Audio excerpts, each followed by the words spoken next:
Hi viewers, welcome to our channel. ప్రస్తుతం మనతో పాటు దాము బాలాజీ గారు సీనియర్ జర్నలిస్ట్ ఉన్నారు. వారితో ఒకసారి మాట్లాడదాం. సార్ నమస్కారం. సార్, జగన్మోహన్ రెడ్డి గారు అసెంబ్లీకి రాకపోవడం మనం చూస్తూ ఉన్నాం. అయితే ఈ నేపథ్యంలో రఘురామకృష్ణరాజు గారు రీసెంట్ గా డిప్యూటీ స్పీకర్ గా ఆయన ఎన్నికయ్యారు కదా. అయితే ఆయన మాట్లాడుతూ అంటే మర్యాద పూర్వకంగా జగన్మోహన్ రెడ్డి గారిని అసెంబ్లీకి ఆహ్వానించేశారు. సో మరి ఇప్పుడన్నా జగన్మోహన్ రెడ్డి గారు అసెంబ్లీకి వచ్చే ఛాన్సెస్ ఏమైనా కనిపిస్తున్నాయో? మరోవైపు రఘురామకృష్ణరాజు గారి పైన కూడా ప్రశంసల వర్షం కురుస్తుందంటే పాత పగలేమి మనసులో పెట్టుకోకుండా ఆయన అసెంబ్లీకి ఆహ్వానించారని చెప్పేసి కొన్ని వెబ్సైట్ రాస్తున్నాయి. మీరేం చెప్తారు సార్ ఇష్యూ పైన? రఘురామకృష్ణరాజు నిన్న డిప్యూటీ స్పీకర్గా బాధ్యతలు స్వీకరించాడు. చంద్రబాబు, పవన్ కళ్యాణ్ వీళ్ళు తీసుకెళ్ళి ఆయన కూర్చోబెట్టారు.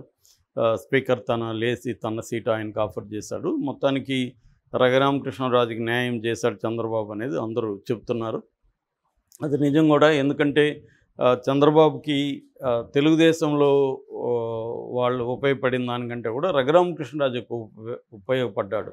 ఎందుకంటే జగన్ మీద 4.5 సంవత్సరంగా రఘురామకృష్ణరాజు ఒంటరిగా పోరాటం చేస్తున్నాడు. బట్ ఆయనకి తెలుగుదేశం మీడియా అండగా నిలబడింది. ఆయన ఎప్పుడు ఏం మాట్లాడినా తెలుగుదేశం మీడియా వాళ్ళు లైవ్ ఇచ్చేవాళ్ళు.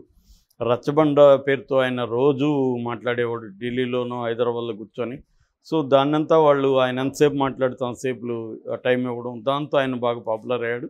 ఆయన అలా వదిలేసి ఉంటే జనాలకు బోరు కొట్టి అయిపోయేది. కానీ జగన్ ఆయన్ని వదిలేకుండా కక్షగట్టి అతన్ని ఎలాగైనా ఇబ్బంది పెట్టాలని ఫస్ట్ లీగల్గా ట్రై చేశారు. ఇతని సభ్యత్వాన్ని రద్దు చేయాలన్నారు. వైసీపీలోనే ఉంటూ వైసీపీకి వ్యతిరేకంగా ఉన్నాడు కాబట్టి ఇతని ఎంపీగా తమ పార్టీ నుంచి గెలిచి రిజైన్ చేయట్లేదు కాబట్టి ఇతన్ని రద్దు చేయమని స్పీకర్కి పార్లమెంట్లో ఫిర్యాదు చేశారు, కానీ వాళ్ళు పట్టించుకోలేదు. సో ఎందుకంటే ఈయన బీజేపీ వాళ్ళతో కూడా చాలామందితో చాలా దగ్గర సంబంధాల్లో ఉంటాడు రఘురామకృష్ణరాజు. అందుకని వాళ్ళు ఈయన మీద చర్య తీసుకోలేదు. సో రెండవది, జగన్ చెప్పే ప్రతిదీ మేము చేయాల్సిన అవసరం లేదన్న పద్ధతిలో వాళ్ళు ఉన్నారు. ఎందుకంటే జగన్ కొన్ని విషయాల్లో వాళ్ళకి ముఖ్యంగా రాజ్యసభలో బిల్లులకు మద్దతు ఇచ్చి పాస్ చేయడానికి ఉపయోగపడుతున్నాడు. ఆ మేరకు జగన్కి కూడా వాళ్ళు ఉపయోగపడ్డారు. జగన్ కేసులను ముందుకు పనికుండా వాళ్ళు చూసుకున్నారు. అంతేగాని జగన్ అడిగే ప్రతి కోరికను నెరవేర్చాలనేది వాళ్ళకేమీ లేదు. అలాగా రఘురామకృష్ణరాజు విషయంలో జగన్ ఫెయిల్యూర్ వల్ల జగన్లో ఫ్రస్ట్రేషన్ పెరిగింది. ఇతన్ని ఎలా డీల్ చేయాలి. కేడర్లో కూడా జగన్ పట్ల ఒక రకమైన వ్యతిరేకత వచ్చింది. నువ్వు వాడిని ఏం చేయలేకుండా ఉన్నావే అన్నట్టుగా వాళ్ళు మాట్లాడారు. సో దాంతో జగన్ ఏం చేశాడు, ఏం చేయాలో తెలియక చివరికి ఒక పనికిమాలిన చట్టం, సెడిషన్ యాక్ట్ అంటారు దాన్ని, రాజద్రోహ నేరం చట్టం, అది ఎప్పుడో బ్రిటిష్ పీరియడ్లో వచ్చింది. దాన్ని ఇప్పుడు బిఎన్ఎస్లో మార్చి మళ్ళీ అదే స్పిరిట్ని కంటిన్యూ చేశారు. ఇప్పుడు ప్రభుత్వానికి వ్యతిరేకంగా మాట్లాడితే అదే చట్టమే వేరే రూపంలో ఉంది. అప్పుడైతే రాజద్రోహ నేరం అంటే రాజుకి వ్యతిరేకంగా ఎవరైనా ద్రోహం చేస్తే వాళ్ళని శిక్షించాలనేది ఎప్పటి నుంచో ఉన్నది. అది బ్రిటిష్ వాళ్ళ కాలంలో ఉంది. దాన్ని సెడిషన్ యాక్ట్ అంటారు. అలాంటి యాక్ట్ని ఉపయోగించి, దాన్ని మామూలుగా ఎవరు ఉపయోగించరు ఇండియాలో, అలాంటి యాక్ట్ని జగన్ ఉపయోగించి రఘురామకృష్ణరాజుని అరెస్ట్ చేయించి సిఐడి ద్వారా కొట్టారనేది ఆయన ఆరోపించాడు. ఇప్పుడు సిఐడి దానికి సంబంధించిన కేసు కూడా కోర్టులో ఉంది కాబట్టి కోర్టు తేలుస్తుంది నిజంగా కొట్టారా లేదని. ఏదేమైనా మామూలుగా లాకప్లో కొట్టడం అనేది పెద్ద విచిత్రమైన విషయం కాదు. మనం చాలా కేసుల్లో మనం స్టోరీలు చెప్పుకున్నాం. నేను ప్రత్యక్షంగా చాలాసార్లు చూశాను. పౌర హక్కుల సంఘంలో ఉన్నప్పుడు కొట్టడం, చంపేయడం, లాకప్ డెత్లు అనేవి వెరీ కామన్.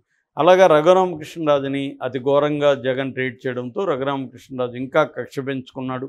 జనంలో కూడా కొంతమందికి రఘురామకృష్ణ మీద సింపతి క్రియేట్ అయింది. ఆ టైంలో చంద్రబాబు రఘురామకృష్ణరాజు ఫుల్గా హెల్ప్ చేశాడు. తన అడ్వకేట్ని హైకోర్టులో పెట్టి అతను జైలుకి పోనీయకుండా చూసుకున్నాడు. రాత్రిగా ఇట్లాంటి విషయాల్లో చంద్రబాబు మేనేజరియల్ క్యాపబిలిటీస్ మనకు అర్థమవుతాయి. ఆయనకి ఏంటంటే వ్యవస్థల్లో పట్టు ఉంటుంది, క్విక్గా స్పీడ్గా కదిలించగలడు, నైట్ అండ్ డే నిద్రపోకుండా ఆ ఇష్యూని పరిష్కరించే వరకు ఉండగలడు. అవన్నీ చేశాడు ఆయన. అప్పుడు అందరూ కూడా షాక్ అయ్యారు రఘురామకృష్ణరాజుకి. ఎందుకంటే రఘురామకృష్ణరాజుని కాపాడుకోవాల్సిన అవసరం చంద్రబాబుకు ఉంది. జగన్కి వ్యతిరేకంగా జగన్ పార్టీలోనూ ఉంటూ జగన్కి డ్యామేజ్ చేస్తున్నాడు కాబట్టి రఘురామకృష్ణరాజుని నేను కాపాడుకున్నాడు. అయితే రఘురామకృష్ణరాజుకి తన క్రైసిస్లో తను చంద్రబాబు నిలబడ్డాడని ఆ కృతజ్ఞత ఉంది. నిన్న అది ఆయన గద్గద స్వరంతో మా ఫ్యామిలీకి అండగా నిలబడ్డాడు, మా ఫ్యామిలీ వాళ్ళకి ఫోన్లు చేసి ఆయన చంద్రబాబు గారు రాత్రి నాకు అండగా నిలబడ్డారు, ఇవన్నీ కూడా ఆయన గద్గద స్వరంతో ఆయన చెప్పాడు. అట్లాగే ఆయనకి ఎవరిని ఎలా సన్మానించాలి తెలుసు, ఎవరిని ఎలా కాపాడుకోవాలో తెలుసు. అందుకు నేనే నిదర్శనం, ఈ పదవి నాకు ఇచ్చాడంటే అది మీకు అర్థమవుతుంది అని చెప్పాడు. దీంతో పాటుగా ఆయన ప్రధానంగా నిన్న ఒక స్టేట్మెంట్ ఇచ్చాడు, అది ఇప్పుడు బాగా వైరల్ అవుతుంది. అదేంటంటే జగన్కి ఇన్విటేషన్ పంపించాడు ఆయన, అంటే ఓరల్గా, జగన్ మీరు రండి, అసెంబ్లీకి రండి, అసెంబ్లీకి ఎగ్గొట్టకండి, మీరు అసెంబ్లీలో ఉండాలి సో అనేది పిలిచాడు. సో ఇంకోటి ఏంటంటే మీలాగా ప్రతిపక్షాలని అగౌరవపరిచే సంప్రదాయం చంద్రబాబుకు లేదు, మిమ్మల్ని గౌరవంగా చూసుకుంటాం, మీరు మైక్ ఇవ్వరని బయట నుంచి చెప్పడం, ఇంట్లో కూర్చొని చెప్పడం కాదు, ఇక్కడికి వచ్చి చూడండి, మీకు అవి మైక్ ఇస్తారా లేదో మీరు చూడండి అనేది అడిగాడు. మామూలుగా పైకి చూస్తున్నప్పుడు దీంట్లో ఎలాంటి తప్పు లేదు. రఘురామకృష్ణరాజు తన శత్రువైన జగన్ని ప్రేమతో ఆహ్వానించాడని చాలామంది ఆయన్ని పొగుడుతున్నారు. కానీ దీంట్లో హిడెన్ అజెండా ఉందని కొంతమంది చెప్తున్నారు. ఎందుకంటే రఘురామకృష్ణరాజు కోరిక ఏంటంటే జగన్ అసెంబ్లీలో కూర్చుంటే నువ్వు కూర్చోవయ్యా అని జగన్ని బెదిరించాలని, అట్లాగే జగన్ లేచి తనని అధ్యక్ష అని సంబోధించాలని అతనికి ఏవో కోరికలు ఉన్నాయి. ఎందుకంటే జగన్ ఒకప్పుడు తనని అత్యంత నీచంగా చూస్తాడు కాబట్టి అలాంటి జగన్ ఇవాళ ఒక సాధారణ ఎమ్మెల్యేగా అక్కడ కూర్చుంటే తను చూసి ఆనందించాలి. అలాగే జగన్ని తెలుగుదేశం వాళ్ళు, జనసేన వాళ్ళు, బీజేపీ వాళ్ళు దాడి చేస్తుంటే తను ఎంజాయ్ చేయాలి అన్న కోరిక ఈయనకుంది. ఎందుకంటే ఈయన గతంలో కూడా జగన్ మీద ఇంత తీవ్రంగానే మాట్లాడిన వ్యక్తి సడన్గా మారిపోయాడంటే ఎలా నమ్ముతాము? సో ఆయన కోరికను తీర్చుకోవడానికే జగన్ రమ్మంటున్నాడు తప్ప జగన్ మీద ప్రేమ ఏం కాదు అని చాలామంది చెప్పేవాళ్ళు ఉన్నారు. ఏదేమైనా జగన్ వస్తే కానీ తెలియదు. జగన్ రాకపోవడం మాత్రం రాంగ్ అని నేను చెప్పాను ఆల్రెడీ. ప్రజల పాయింట్ ఆఫ్ వ్యూ నుంచి జగన్ ఖచ్చితంగా ప్రజలకు జగన్ మోసం చేసినట్టే అవుతుంది. ఎందుకంటే జగన్ కావచ్చు, మిగతా 10 మంది ఎమ్మెల్యేలు కావచ్చు, వాళ్ళని ప్రజలు ఎన్నుకున్నారు. ఆయా నియోజకవర్గాల సమస్యల్ని అసెంబ్లీలో మాట్లాడాల్సిన అవసరం ఉంటుంది. అట్లాగే వీళ్ళు అసెంబ్లీలో ప్రతిపక్షం అయినా కాకపోయినా ఓవరాల్గా పబ్లిక్ దీంట్లో వీళ్ళే ప్రతిపక్షం కాబట్టి ఆ యాంగిల్లో మాకు మైక్ 1 మినిట్ ఇచ్చినా, హాఫ్ మినిట్ ఇచ్చినా మేము మాట్లాడతాం. మమ్మల్ని అవమానపరిస్తే అవమానాలకు గురవుతాం. ఒకవేళ మమ్మల్ని మాట్లాడలేకపోతే మేము బయట వచ్చి మాట్లాడతాం అనే యాంగిల్ కానీ వాళ్ళు తీసుకొని ఉంటే జగన్కి సింపతి వచ్చిండేది. అది వదిలేసి చేయడం వల్ల ఇప్పుడు రఘురామకృష్ణరాజు చెప్పింది నిజమా కాదా, ఆయనకి హిడెన్ అజెండా ఉందా లేదా తెలిసేది కదా అప్పుడు జగన్ వస్తే. సో ఇప్పుడేంటి రఘురామకృష్ణరాజు పిలవడం వల్ల ఆయనకి మైలేజ్ వచ్చింది. చూడు, ఒకప్పుడు ఎనిమిగా ఉండి కూడా రఘురామకృష్ణరాజు ఎంత ప్రేమగా ఆహ్వానించాడో అని అంటున్నారు.